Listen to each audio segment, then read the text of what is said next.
بدعة وكل بدعة ضلالة وكل ضلالة في النار. أعوذ بالله من الشيطان الرجيم. محمد رسول الله والذين آمنوا وشهداء غير الكفار وعلى رب اشرح لي صدري ويسر لي أمري واحلل عقدة من لساني يفقهوا قولي. اللهم أرنا الحق حقا وارزقنا اتباعه وأرنا الباطل باطلا وارزقنا اجتنابه. آمين يا رب العالمين. ہر شخص اپنے ہمسر لوگوں سے اور جن کے ساتھ ملتا بیٹھ کر اسے پہچانا جاتا ہے. اگر آپ کسی اچھے بندے کے پاس بیٹھیں گے اچھی بات سیکھیں گے،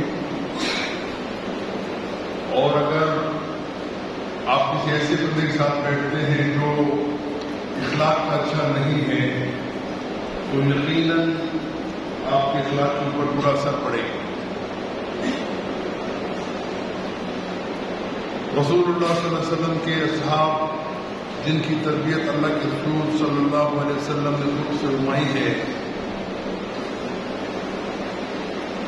وہ نبیوں کے بعد سب سے عظیم ترین لوگ ہیں. رسول اللہ صلی اللہ علیہ وسلم نے ان لوگوں کو جن لوگوں کی عقیدے انتہائی فاسد تھے، اخلاق انتہائی خراب تھا، لیکن جو اللہ کے رسول کی تربیت کے اندر آتے ہیں ان کے ہمدلیس بنتے ہیں، اللہ نے ان کو ایسے عظیم مرتبے عطا فرمائے کہ قرآن سنت و شاہد ہے. اللہ سبحانہ کہتے ہیں کہ اللہ ان سے راضی ہو گیا، یہ اللہ سے راضی ہو گیا.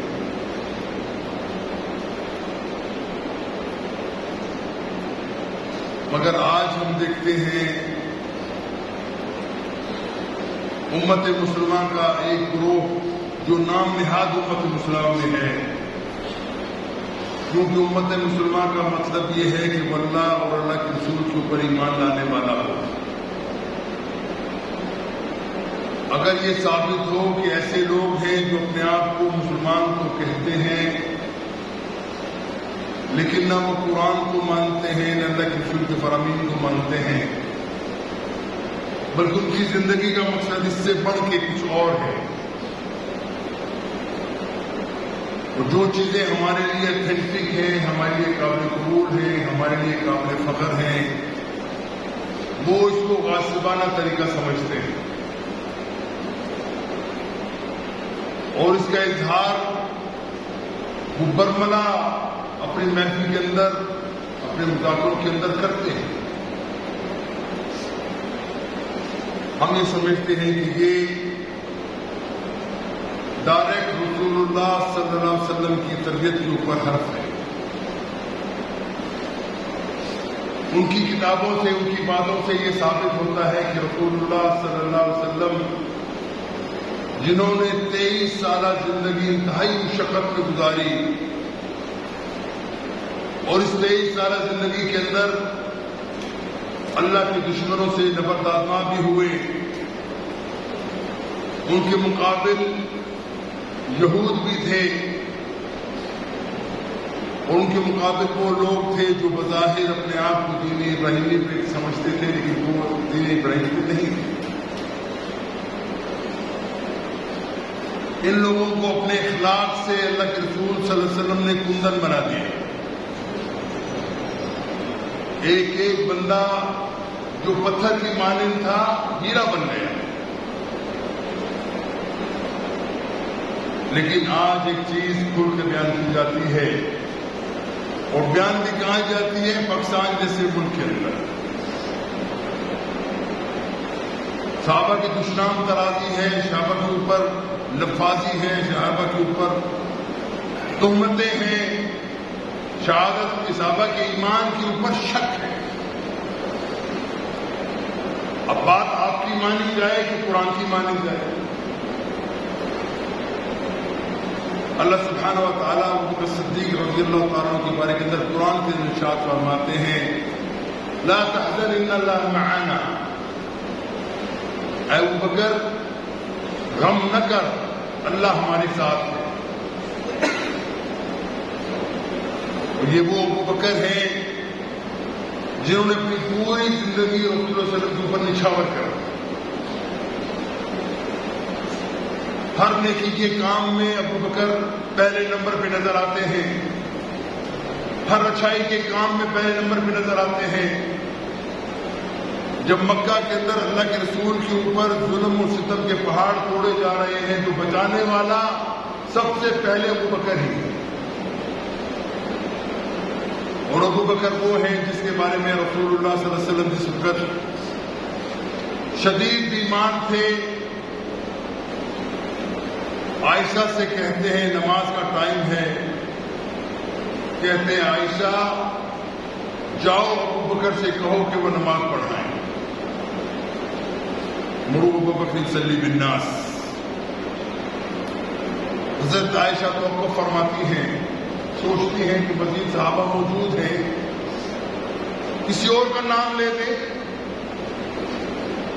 ابو بکر ہیں، عثمان ہیں، علی ہیں۔ دوبارہ کہتے ہیں عائشہ اٹھو ابو بکر سے کہو کہ وہ نماز پڑھائیں۔ تیسری مرتبہ ابو بکر رضی اللہ تعالیٰ عنہ کہا جاتا ہے کہ نماز پڑھائیں، وہ مصلی پہ کھڑے ہو جاتے ہیں۔ یہ مصلی کس کا مصلی ہے؟ رسول کا مصلی ہے۔ اس سے ثابت یہ ہوتا ہے کہ اللہ کے رسول اپنی زندگی میں ابو بکر کو اپنے مصلی پہ کھڑا کر کے اپنا جانشین مقرر فرما گئے۔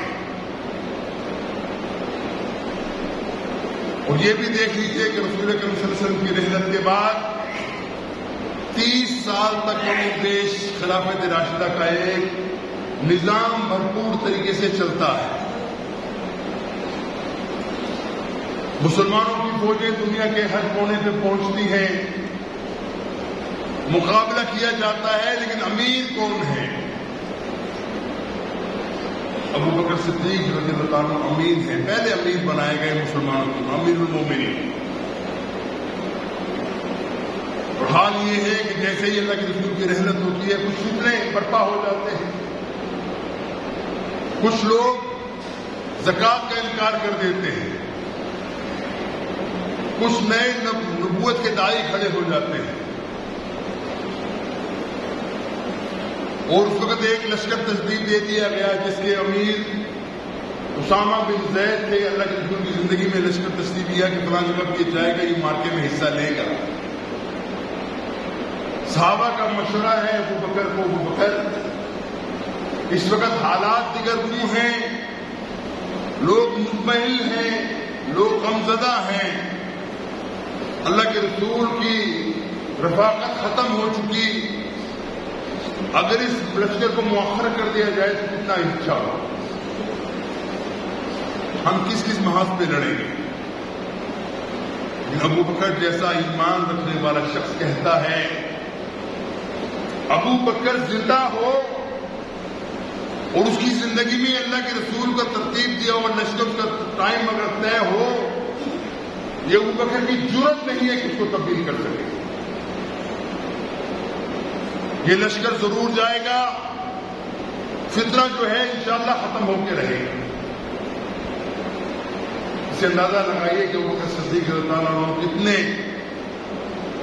فہم و فراست والے شخص ہیں کہ اللہ کے رسول کا ترتیب دیا لشکر کبھی اس کو تبدیل کرنے کی کبھی سوچ بھی نہیں سکتے۔ پھر ابو بکر کے بعد حضرت عمر رضی اللہ عنہ کا خلافت کا دور آتا ہے۔ یہ دور وہ ہے جو اسلام کے خلفائے راشدین کا سب سے بہترین دور سمجھا جاتا ہے۔ اس دور کے اندر مسلمانوں کی فوجیں روم تک پہنچتی ہیں، مصر تک پہنچتی ہیں اور ایران تک پہنچتی ہیں اور تمام علاقوں کو فتح کر لیا جاتا ہے۔ اللہ کے رسول کی تربیت یافتہ یہ شخص ایسے عظیم شخص ہیں، امیر المومنین ہیں، لیکن حال ان کا یہ ہے کہ ان کے کرتے کے اوپر 17 پیمن لگے ہوئے ہیں۔ امیر المومنین ہیں لیکن حال ان کا یہ ہے، کہتے ہیں کہ ابو بکر تو ہمارے لیے بڑا سخت کام کر گیا، ہم اس کام کو کیسے چلائیں؟ ہوا کیا؟ ابو بکر صدیق رضی اللہ عنہ گھر میں فرمائش کرتے ہیں کہ مجھے فلاں چیز پکا کے اگر کھلا دی جائے تو بڑی اچھی ہو.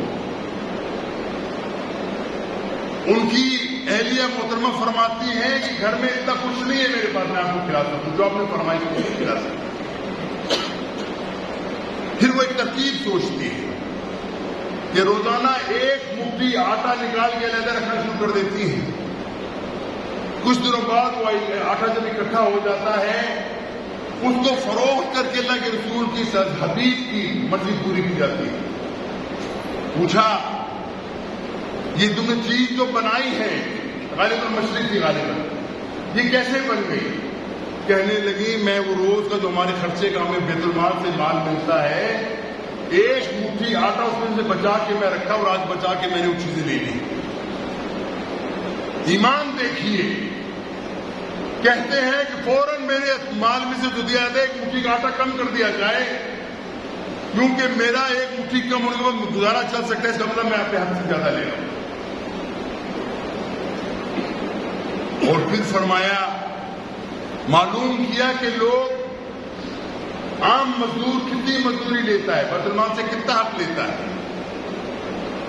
فرمایا بہت کم ہے بمشکل گزارا ہوتا ہے. کہنے لگے جتنا مجھے ملتا ہے اس کو بھی اتنا ہی کم کرو جتنا سب کا ہے. میں سب کے ساتھ رہنا چاہتا ہوں علیحدہ رہنا نہیں چاہتا. یہ وہ ابو بکر صدیق ہیں ان کی تربیت یافتہ عمر ہے. عمر کا حال کیا ہے؟ لاکھوں مربع میل کے حکمران ہیں لیکن کیسی زندگی گزار رہے ہیں آپ دیکھیے. آپ سال پہلے بھی عرض کر چکا روم کا بادشاہ اپنا ایلچی بھیجتا ہے کہ جاؤ دیکھ کر آؤ مسلمانوں کا حال کیا ہے. کہتا کہ بھیڑ اور بکریاں چرانے والے آگ دنیا کے اندر دھندناتے پھرتے ہیں جہاں جاتے ہیں زمینیں فتح کر دیتے ہیں. لوگوں کے دل زمین فتح نہیں کرتے لوگوں کے دل بھی فتح کرتے ہیں. یہ ہے کیا لوگ کیسے لوگ؟ بندہ آیا پوچھا تمہارا بادشاہ کہاں ہے؟ میں ملنا چاہتا ہوں میں ایلچی ہوں روم کے بادشاہ کا. بتایا گیا کہ فلاں جگہ پر تمہیں شخص ملے گا وہی ہمارا بادشاہ ہے. کچھ تو بادشاہ کہتے ہو لیکن ہمارا وہ امیر ہے وہی ہے. جا کے دیکھا ایک درخت کے نیچے ایک صاحب کھجور کی چھال سے بنی ہوئی چٹائی کے اوپر تشریف فرما ہے آرام کر فرما رہے ہیں. قمیض نہیں پہنی ہوئی جسم کے اوپر وہ چٹائی کے داغ پڑے ہوئے ہیں نشان پڑے ہوئے ہیں. سر ایک پتھر کے اوپر رکھا ہوا ہے. وہ بندہ منگے آرام.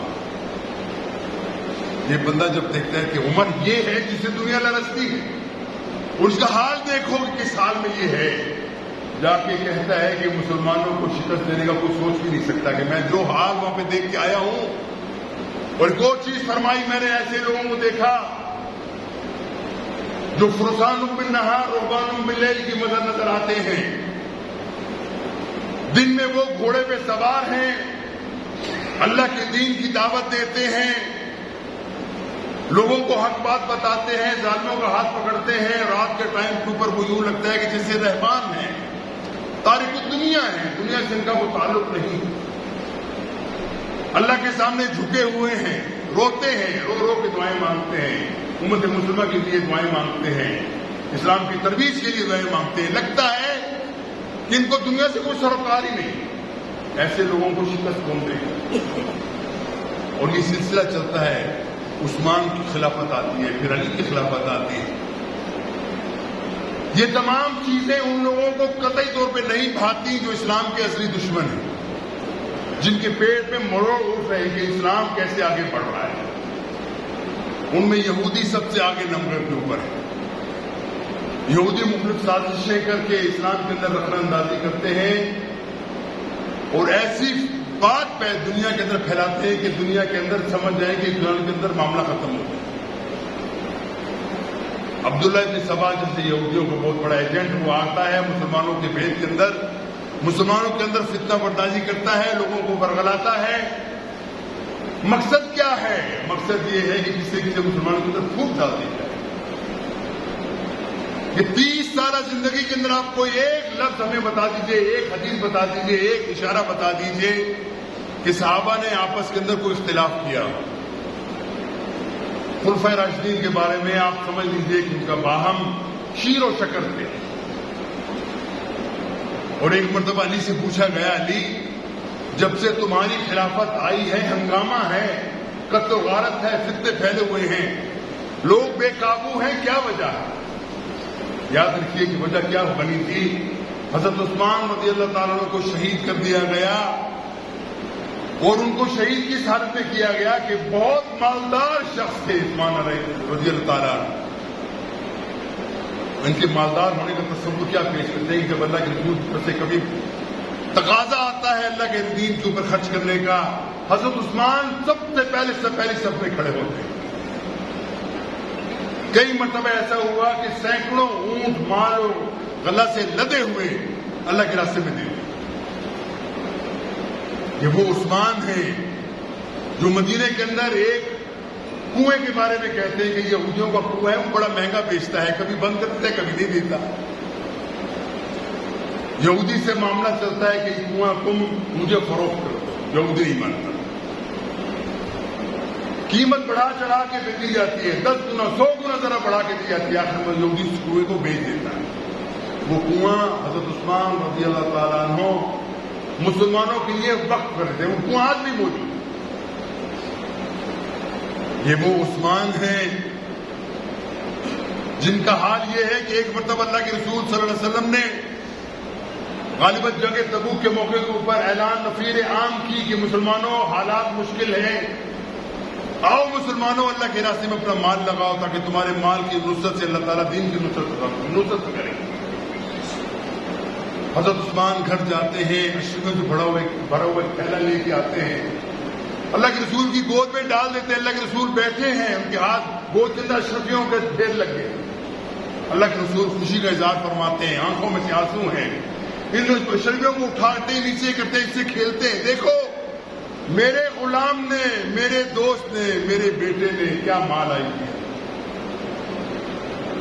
یہ وہ عثمان ہے جن کو دنیا کی کسی چیز کی کمی نہیں، لیکن فتنہ اندازوں نے کیا معاملہ کیا کہ 40 دن تک ان کو مقید کر دیا ایک کمرے کے اندر. نہ پانی ہے نہ روٹی ہے، کچھ چیز سچ سے بند کر دی.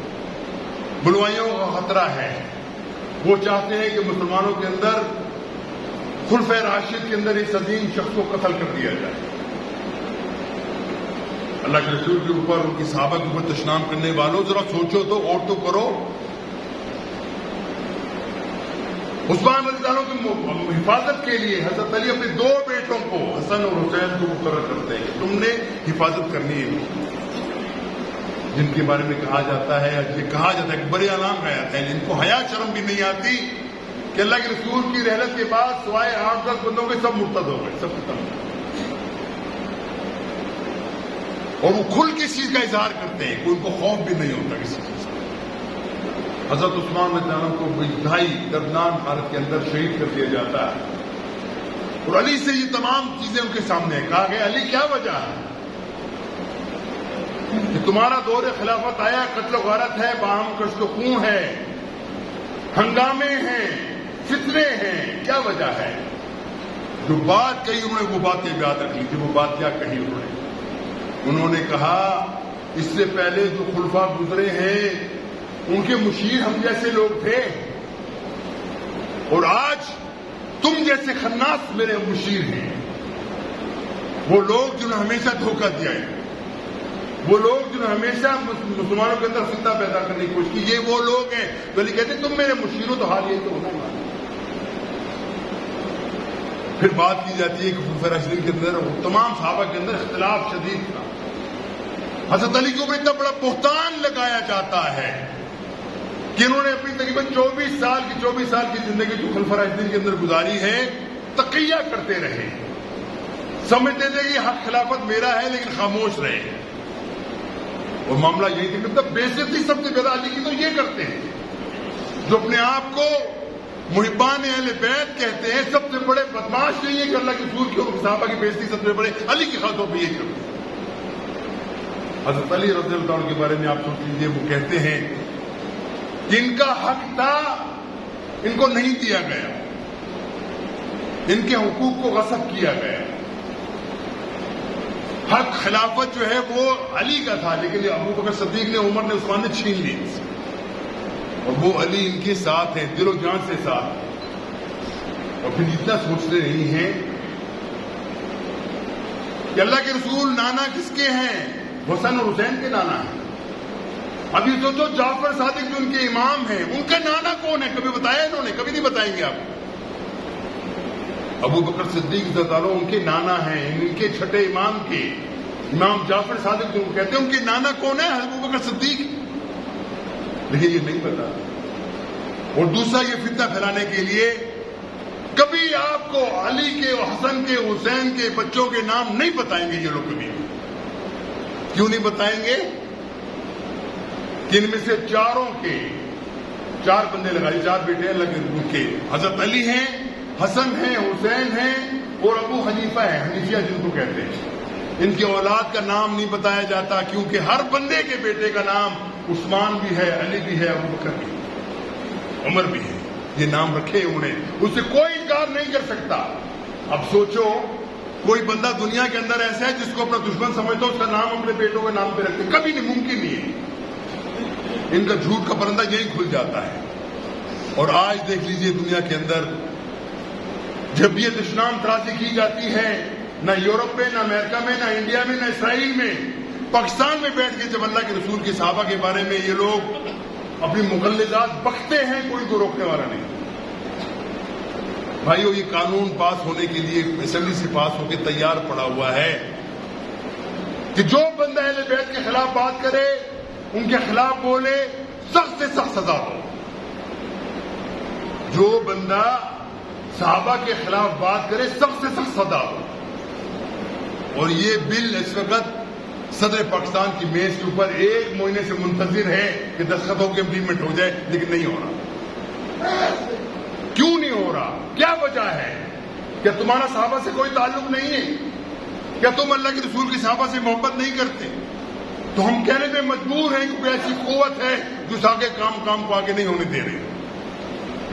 اس سلسلے کے اندر ہمیں ایک اپیل بھی کرنی ہے کہ 15 ستمبر کو آج ہم اس کا اعلان کر رہے ہیں، 1 ربیع الاول کو دن کو 1 بجے اپارہ سے ڈی چوک اسلام آباد تک ایک ریلی کا اہتمام کیا گیا ہے، جس کا مقصد صرف اور صرف یہ ہے کہ ناموس صحابہ کے بارے میں بل جو ہے وہ پاس کروایا جائے. مسلمان اپنے جذبات کا اظہار کریں، اللہ کے رسول ان کی صحابہ سے محبت کا اظہار کریں. اس کے لیے تمام انشاءاللہ لوگ جو ہے کوشش کریں گے اس مقام میں ضرور پہنچیں. یہ تمہارے ذمہ لکھا جائے گا قیامت والے دن کہ ان لوگوں نے اپنا وقت نکال کے ناموس صحابہ کے بارے میں یہ لوگ آئے تھے، وہ انہوں نے اللہ کے رسول کی صحابہ کے تحفظ کے لیے محنتیں کی ہیں. جتنا حصہ ڈال سکتے ہیں ضرور اس کے اندر حصہ ڈالیں. حضرات، یہ کام بڑی چالاکی سے کیا جا رہا ہے پاکستان کے اندر خاص طور پر، اور اس کے اندر وہ تمام لوگ وہ شامل ہیں جو اللہ کے رسول کے اور صحابہ کے دشمن ہیں، اس میں کوئی شک نہیں رہا. اس لیے ہماری حکومتوں کو بھی پکا قصور ویسے ہی ہے کہ یہ لوگ بھی لیپا پوتی کرتے ہیں، حقیقت میں حقیقت بیان کرنا نہیں دیتے. جو کرے اس کو پکڑ کے اس کو سزا دی جاتی ہے. تو انشاءاللہ تمام ساتھی اس کے اندر شریک ہوں گے انشاءاللہ. ٹھیک ہے، 1 ربیع الاول کو یہ پروگرام ہوگا انشاءاللہ. یہ دوبارہ سن لیجئے، 1 ربیع الاول کو دن کو 1 بجے اپارہ چوک سے ڈی چوک تک ریلی نکالی جائے گی. کوئی سیاسی بات نہیں، صرف اور صرف تحفظ ناموس صحابہ کی زندگی کے بارے میں ہم یہ معاملہ کریں گے. اس کے اندر کوشش کریں تمام لوگ شریک ہوں اور اپنے ایمان کا ثبوت دیں کہ ہم نے اللہ کے رسول کے صحابہ کے لیے سب کچھ قربان کرنے کو ہم ہر وقت تیار ہیں. موضوع بڑا لمبا ہے، لیکن حقیقت یہ ہے کہ بھائیو، صرف ان لوگوں کی کتابیں، اہل تشریح کی کتابیں اٹھا کے دیکھ لو، آپ کو پتہ چل جائے گا کہ اپنے کسی بیان کے اندر کتنے یہ جھوٹے ہیں. ہر بات کے اندر جھوٹ، ہر بات کے اندر فتنہ، ہر بات کے اندر ان کا معاملہ ایسا ہے. اللہ کے رسول کے صحابہ کے بارے میں ایسی ایسی زبان کھولی جاتی ہے کہ بندہ سن کے کانپ جائے. وہ پھر کہتے ہیں کہ ہم اتحاد بین المسلمین کی داعی ہیں. آخری بات کر کے میں ختم کرتا ہوں، جن کی سب سے بڑا اعتراض ہمیں ان کی اذان کے اوپر ہے. مجھے کوئی بتائے، کوئی شیعہ بتا دے مجھے، اللہ کے رسول کے زمانے سے لے کر حضرت علی کے زمانے تک، ان کی خلافت تک، کیا یہ کبھی اذان کسی شخص نے سنی تھی؟ مدینہ کے اندر ہو یا کوفہ کے اندر بھی ہو سنی، یا شام کے اندر کہیں یہ زبان یہ اذان نہیں سنی گئی